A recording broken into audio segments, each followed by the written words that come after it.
Preço do Amanhã é uma história como qualquer outra envolvendo a desigualdade social provocada pela discrepância na distribuição de renda. Poucos detêm mais recursos do que podem efetivamente gastar, enquanto muitos vivem à beira da miséria porque possuem apenas o mínimo para sobreviverem. A diferença está em justamente mudar algo físico, o dinheiro, por algo abstrato, o tempo, o que causa a sensação de que a premissa é menos previsível, pois embora nós conheçamos a jornada do sujeito que vive na pobreza, lutando a cada dia para conseguir continuar vivo ou colocar comida dentro de casa, ao nos depararmos com um elemento intangível, não sabemos o que esperar de início, como essa dinâmica irá se desenvolver. Porém, com minutos de trama, já é possível notar detalhes que denotam a falsa originalidade da premissa, embora seja restritivamente inventiva. O protagonista, Will Salas, é o típico herói acostumado à sua realidade, mas insatisfeito com ela, possuidor do potencial de mudar o status quo devido ao seu ímpeto de agir, ao invés de se conformar. Então, ao se deparar com um sujeito chamado Henry Hamilton, infeliz com sua suposta imortalidade, o Will é agraciado com mais tempo. Contudo, antes que pudesse celebrar, uma tragédia acontece em sua vida. Graças a esse evento e à percepção de como funciona sua sociedade propositalmente desigual, ele decide fazer algo a respeito com o sistema em que vive, e acaba se tornando uma espécie de Robin Hood. Também cabe mencionar, apesar de não ser explorado, a sugestão de que esse instinto rebelde do protagonista vem de família, visto que seu pai, aparentemente, também se revoltou contra o sistema. Ou seja, é a típica história do filho que segue os passos do pai, mesmo que sem perceber, pois não teve a chance de conhecê-lo, mas que por carregar o mesmo senso de justiça e liberdade no sangue, é incapaz de permanecer estagnado. Nesses casos, eventualmente, o sujeito descobre a verdade, e isso é fundamental para suas motivações. Mas em O Preço do Amanhã, a revelação não faz tanta diferença. O passado do pai parece não intrigar o filho, e serve mais como complemento para a mitologia do filme, tanto que é relacionado com o conceito de luta para se ganhar mais tempo, semelhante a uma queda de braço, do que como função narrativa. Aparentemente, o filme se passa em uma época bem distante da atual. Entretanto, existe um esforço por parte do design de produção em apontar poucos anos de diferença em relação ao presente, através da mistura do clássico com o moderno, como a escolha de utilizar carros antigos em um cenário atual. Isso definitivamente torna a obra menos datada visualmente, mas o anacronismo não é suficiente para acreditarmos que este é um futuro próximo. É deveras difícil aceitar que um sistema cuja moeda global é o tempo conseguiu se estabelecer em um curto período. De qualquer forma, é óbvio que a escolha de misturar gerações nos ambientes é mais fruto do orçamento limitado e preguiça criativa do que algo conscientemente feito com um propósito. Uma das características que mais chamam a atenção no microcosmo do filme são as consequências do controle do tempo individual. A partir dos 25 anos, as pessoas param de envelhecer, mas continuam ficando mais velhas. Contudo, a expectativa de vida é tão baixa na zona de tempo onde o protagonista vive que ao atingirem a idade limite, a maioria não vive mais do que um ano, em média. Isso é curioso porque faz com que idosos não existam, pelo menos fisicamente. Há indivíduos com mais de 50 anos vividos, porém com a exata mesma juventude externa de alguém com 25. Ou seja, os anos passam, mas o corpo permanece o mesmo. Sendo assim, torna-se impossível identificar visualmente uma pessoa mais velha, visto que o que nos auxilia a presumir a idade de desconhecidos é justamente sua fisionomia, mas quando todo mundo exibe a mesma aparência correspondente a determinada idade, é difícil deduzir se a pessoa é filha, esposa ou avó, por exemplo. Porém, a questão mais pertinente de toda a obra é basicamente o valor da vida. Aqueles que possuem mais tempo são relevantes socialmente, possuem recursos, influência e principalmente poder. Já os que vivem um dia de cada vez são segregados, condenados a pagarem altos custos para manterem uma sociedade que os despreza e, em seguida, os descarta. Aumentando progressivamente o custo de vida dos mais pobres, aqueles que não conseguem se sustentar imediatamente morrem, às vezes no meio da rua, em plena luz do dia. Isso impede o aumento populacional, já que se todo mundo pudesse viver para sempre, supostamente, não teria espaço para todo mundo. Porém, como tudo sempre se resume à economia, provocar deliberadamente a morte de dezenas de indivíduos possui um propósito maior: manter os ricos mais ricos. O equilíbrio, entre aspas, só é alcançado quando existe desigualdade.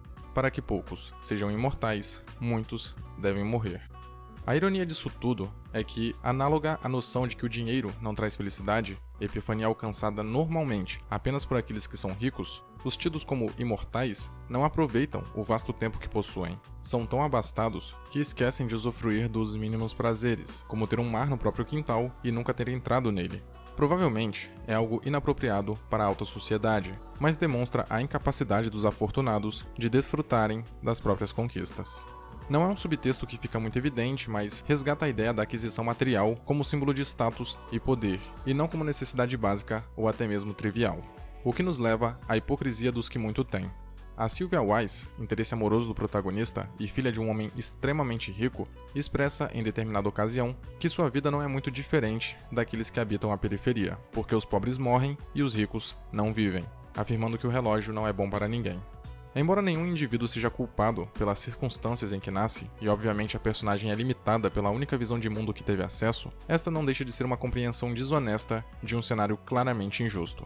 O relógio, de fato, não é bom para ninguém, mas ainda beneficia bastante alguns. Isto é, não viver e ser morto, no contexto empregado, são situações bem diferentes. Essa constatação não diminui a angústia que a personagem sente, mas comprova como a desigualdade tida como algo imprescindível foi internalizada nas classes mais altas daquela sociedade, os impedindo de ostentar a sensibilidade necessária e genuína para distinguir ambas as realidades, pois mesmo inconformada com a condição em que vive, a personagem ainda menospreza os mais pobres, ao ponto de achar que algo figurativo se equipara à visceralidade. Entretanto, essa percepção de que viver para sempre, teoricamente, é algo ruim, é realmente pertinente, pois condiz com a necessidade básica do ser humano, mesmo que inconsciente, de ansiar por um fim.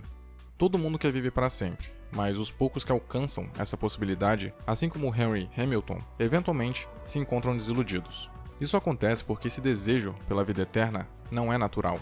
A ambição surge porque somos, fundamentalmente, incapazes de prolongar nossa existência, e por causa da nossa teimosia em aceitar certas restrições, enxergamos essa imperfeição como um desafio a ser vencido, um limite a ser ultrapassado. Mas o ser humano não foi feito para ser infinito.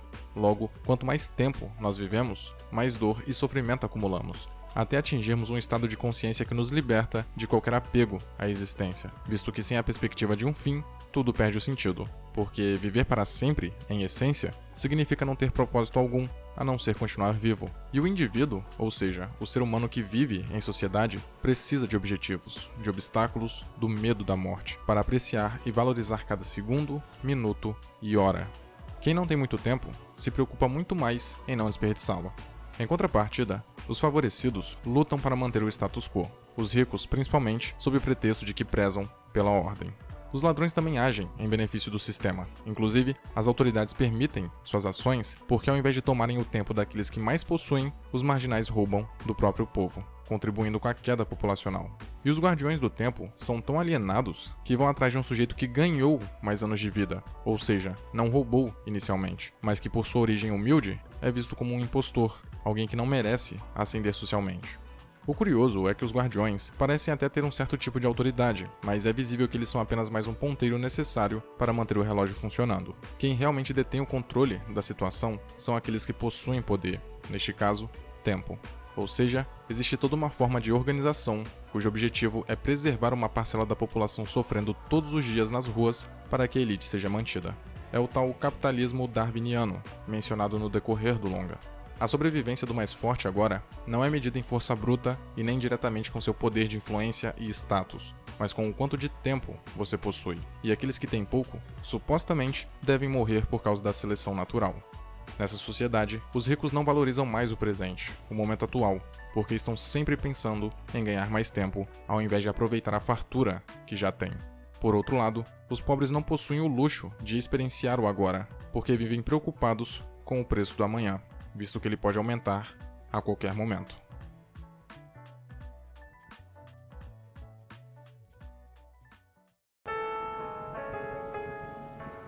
Senhoras e senhores, se vocês gostaram desse vídeo, ou se vocês gostam do meu trabalho, se vocês acompanham o canal Elegante há algum tempo, considere ajudá-lo na minha campanha do Apoia-se. É por lá que você consegue contribuir monetariamente para o canal se manter vivo. Além de uma ajuda diretamente, é uma motivação, porque o YouTube não colabora muito com os vídeos, com o meu tipo de conteúdo. Recorrentemente os vídeos são bloqueados, perdem monetização ou tomam restrição de idade, então isso acaba desmotivando demais, sem falar que é um trabalho muito duro, pesquisar, gravar, editar, e essa ajuda, essa contribuição seria essencial para a motivação, para a manutenção do canal, para a frequência dos vídeos. Mas caso você goste do canal e não consiga ajudar, é completamente compreensível, perfeitamente compreensível. Basta curtir os vídeos, compartilhar e comentar. Isso também é uma forma de ajudar bastante, de motivar muito a produção de conteúdo. Mas caso você tenha condições e principalmente queira, dá uma passadinha lá, o link tá na descrição. Tem algumas recompensas também, batendo algumas metas. As análises mais pedidas do canal serão feitas imediatamente, então talvez valha a pena para você. Link na descrição, confere lá, agradeço demais.